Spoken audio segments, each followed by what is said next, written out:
Innal hamdalillah nahmaduhu wa nasta'inuhu wa nastaghfiruh wa nastahdihi wa na'udzu billahi min shururi anfusina wa min sayyiati a'malina.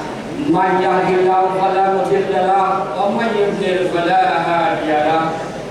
Asyhadu an la ilaha illallah wa asyhadu anna Muhammadan abduhu wa rasuluh. Allahumma sholli ala Muhammad wa ala ali Muhammad kama shallaita ala Ibrahim wa ala ali Ibrahim innaka Hamidum Majid. Allahumma barik ala Muhammad wa ala ali Muhammad kama barakta ala Ibrahim wa ala ali Ibrahim innaka Hamidum Majid. Fa inna asdaqal hadits kitabullah wa khairal hadi hadi Muhammad sallallahu alaihi wasallam wa syarrul umuri muhdatsatuha wa kullu muhdatsin bid'atun wa kullu bid'atin dhalalah wa kullu dhalalatin finnar.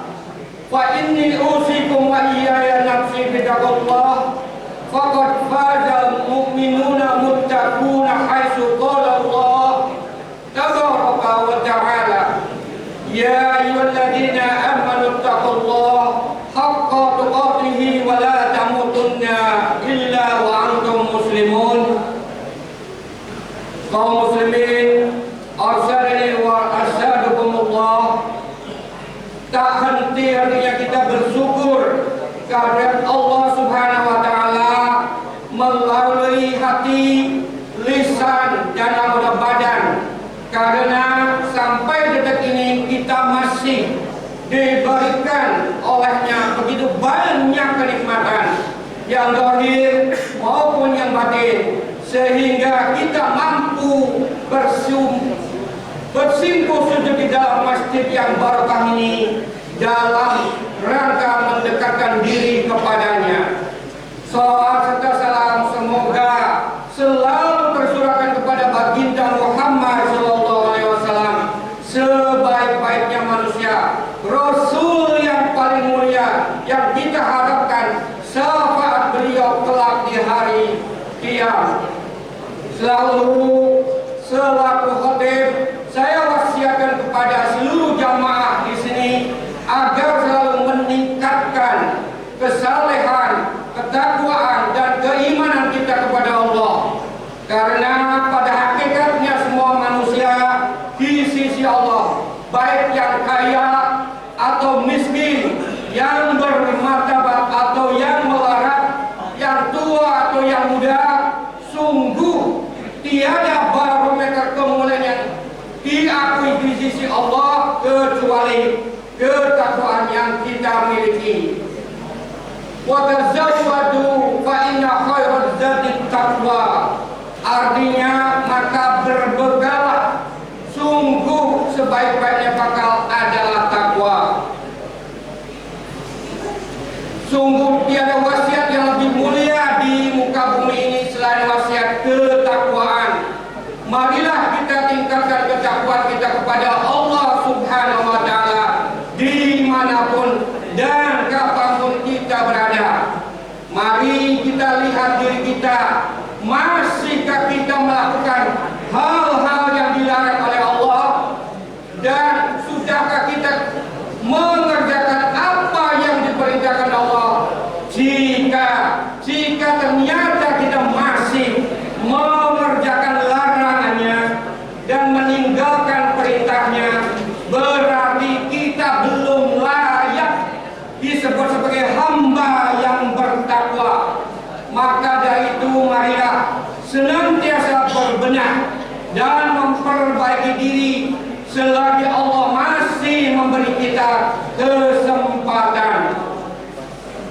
Masyarakat muslimin rahimakumullah, pada hari yang berbahagia dan mulia ini, di hari Jumat Sayyidul Ayyam, khatib akan menyampaikan materi khutbahnya dengan judul The Conversion Science, artinya ilmu konversi. Pengertian ilmu konversi adalah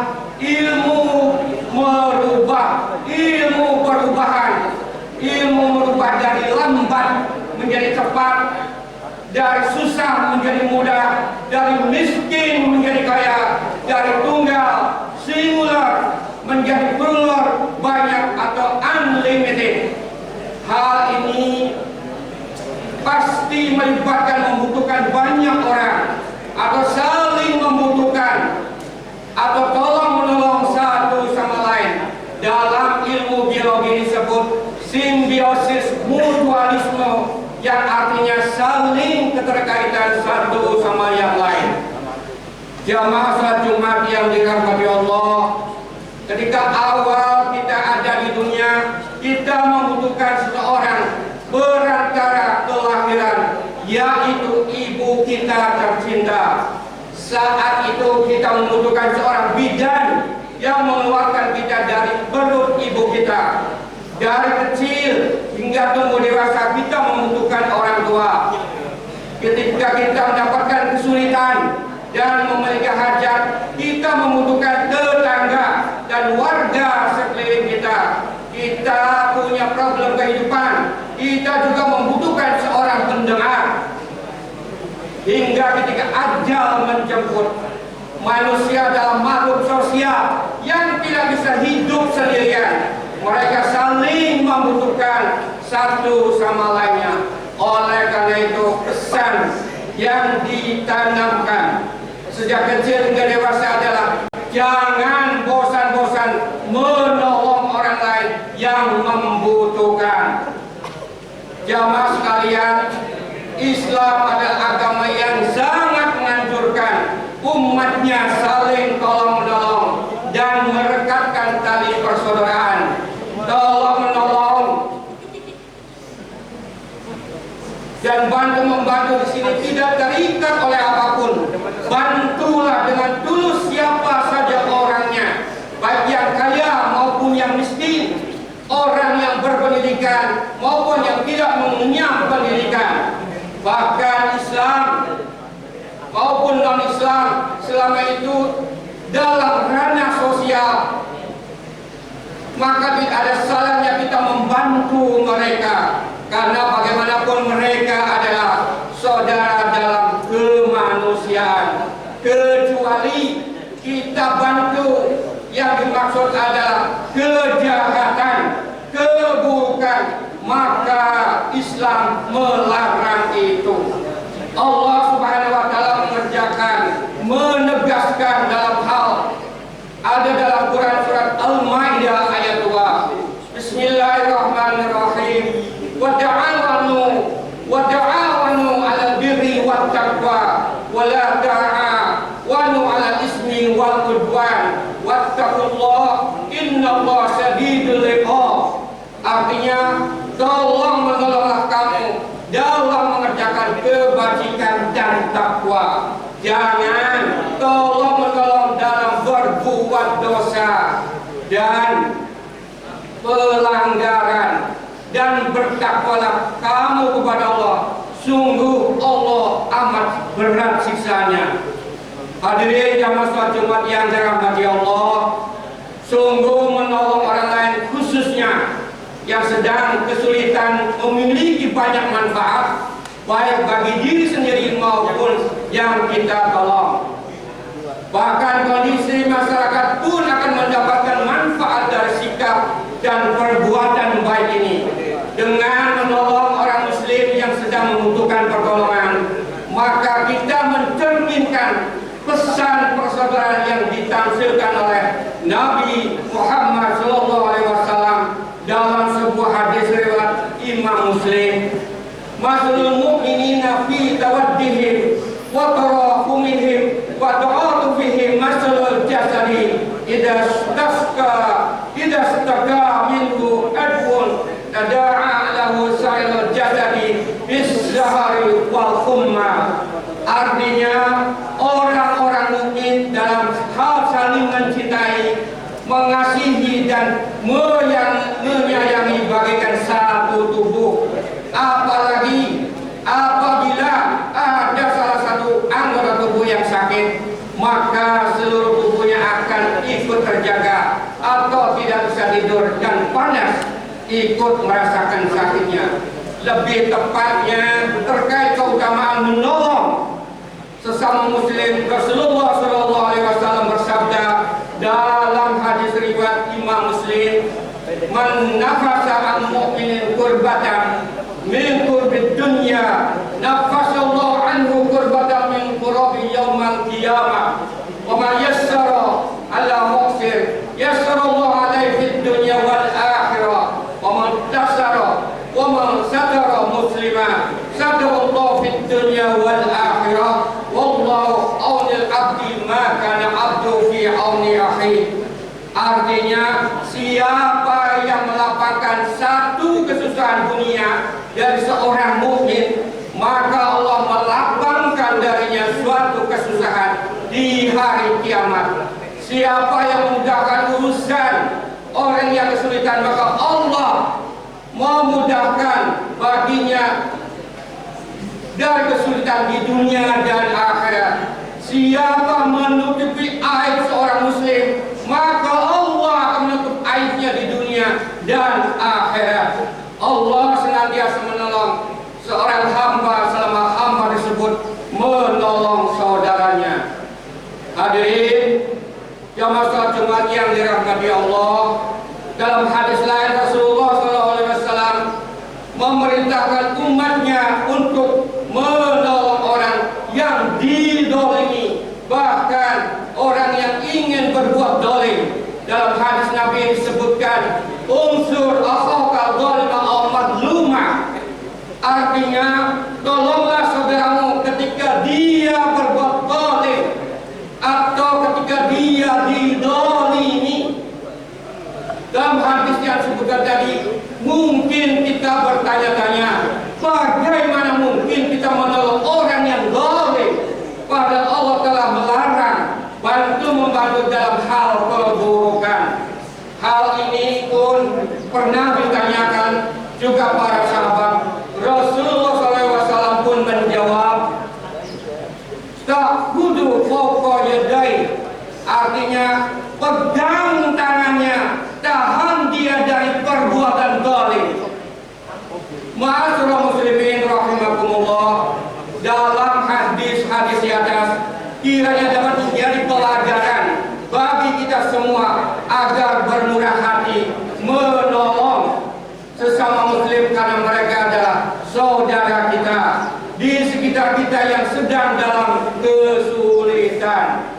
Bapak Presiden kita Pak Gus Dur berpesan, tak penting agama atau sukumu, kalau kamu bisa melakukan sesuatu yang baik untuk semua orang, tidak akan pernah ada tanya, tidak ada orang yang akan bertanya apa agamamu.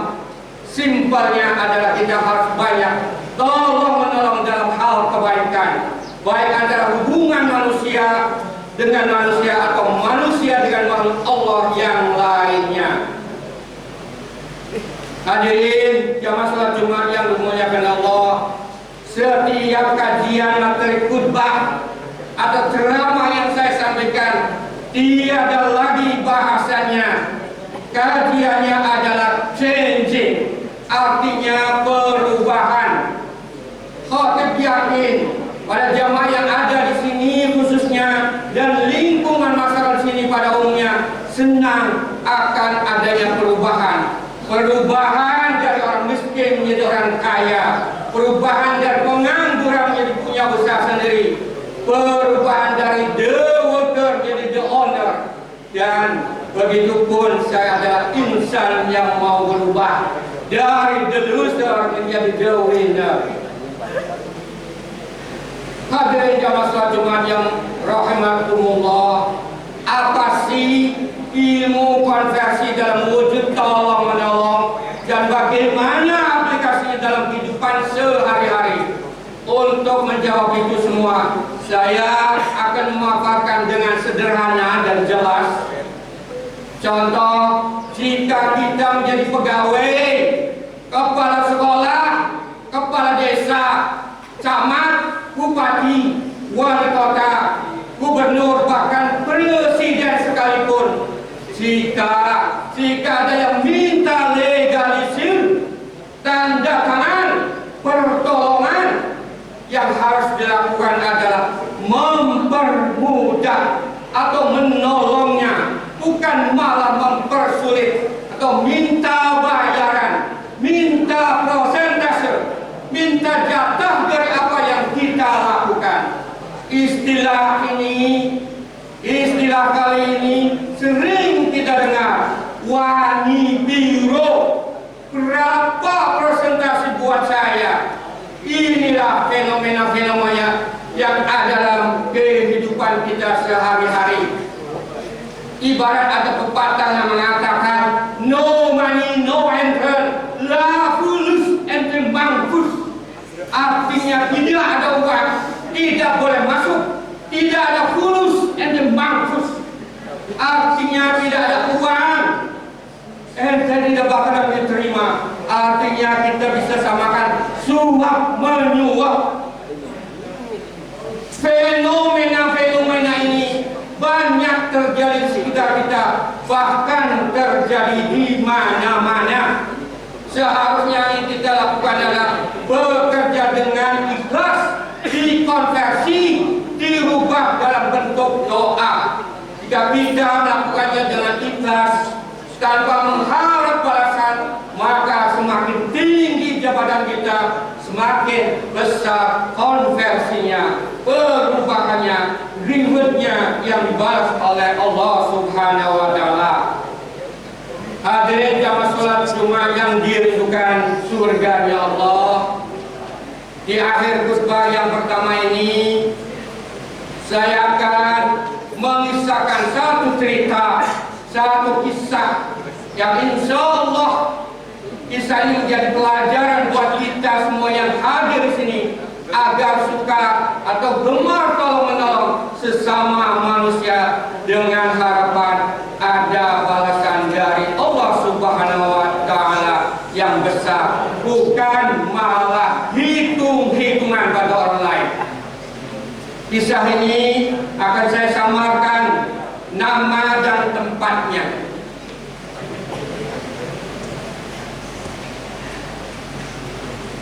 Ada anak yang bernama X. Dia adalah salah satu santri dari pesantren X. Kesehariannya dia adalah santri yang disebut payah dalam kemampuan tahfidnya, atau bisa disebut santri yang paling bodoh, blow on bit stupid. Jika santri yang lain bisa hafal 3, 4, 5 lembar per hari, namun anak X ini hanya bisa menghafal 3 atau 4 ayat per harinya. Suatu hari di Kedutaan Indonesia sedang membuka program beasiswa bagi anak-anak yang lulus ujian masuk sekolah di sana. Teman-temannya banyak yang mencoba mengambil keberuntungan untuk ujian masuk ke sana. Bagaimana dengan anak yang bernama X ini? Apa yang dilakukan anak X ini? Anak ini tidak ikut ujian seperti teman-temannya, karena dia berpikir pasti tidak akan diterima ikut ujian saringan sekolah di sana. Anak X ini hanya menolong, mengantar teman-temannya pergi ke sana kemari, pakai motornya sendiri tanpa bayaran apapun dari teman-temannya. Begitupun kesehariannya dalam lingkungan pondoknya. Teman-temannya selalu bersih-bersih kelas, bersih-bersih kamar, bersih-bersih semuanya. Semua itu dikerjakan secara ikhlas tanpa berharap imbalan apapun dan dari siapapun.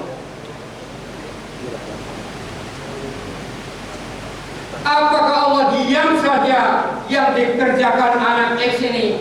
Jawabannya adalah Allah membalas more and more, artinya lebih dan lebih dari yang diperkirakan kita orang. Ketika salah satu temannya mendaftar, anak X ini berada di depan kantor saja, dan ketika kepala Kedutaan Indonesia ini masuk ke kantornya, dia berkata, "Mengapa kamu ada di luar saja, nak?" Anak itu menjawab, tetapi dia menangis karena tidak ngerti apa yang disampaikan dengan kepala kedutaan Tunisia itu. Anak Inggris ini, anak X ini menangis sejadi-jadinya. Jadi kepala kedutaan ini memutuskan untuk merekomendasikan anak itu masuk ke kantornya dan diterima langsung tanpa tes sebagai calon pelajar beasiswa negara Tunisia itu.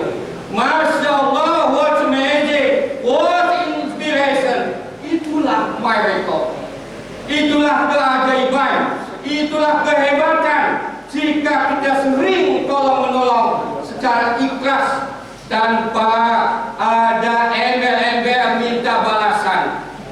Mari di kesempatan yang baik ini, di hari Jumat, khotib berwasiat berharap pada semua hadirin yang ada sini dan warga di sini pada umumnya agar menjadi orang yang gemar tolong-menolong satu sama lain tanpa berharap imbalan apapun dari orang yang ditolongnya. Jika kita pengen diangkatnya setinggi-tingginya seperti anak X di atas, dalam bahasa Inggris, it will light a lamp for someone else. It will also brighten your path. Ungkapan bahasa Inggris ini sesuai dengan hadis sebagai berikut: wa may yassara ala muqsiri yassarallahu alaihi fid dunya wal akhirah. Artinya, baik bahasa Inggris atau hadis ini artinya, siapa yang memudahkan orang yang sedang kesulitan, niscaya Allah memudahkan baginya di dunia dan di akhirat. Itu saja yang bisa saya sampaikan pada khutbah kali ini. Mudah-mudahan bisa dari anak X dari khutbah kali ini bermanfaat untuk semua hadirin yang ada di sini. Amin ya rabbal alamin. Barakallahu lakum fil Qur'anil azim wa nafa'ani wa iyyakum bima fihi minal ayati wa dzikril hakim. Aqul qali hadza astaghfirullah azim innahu huwal ghafur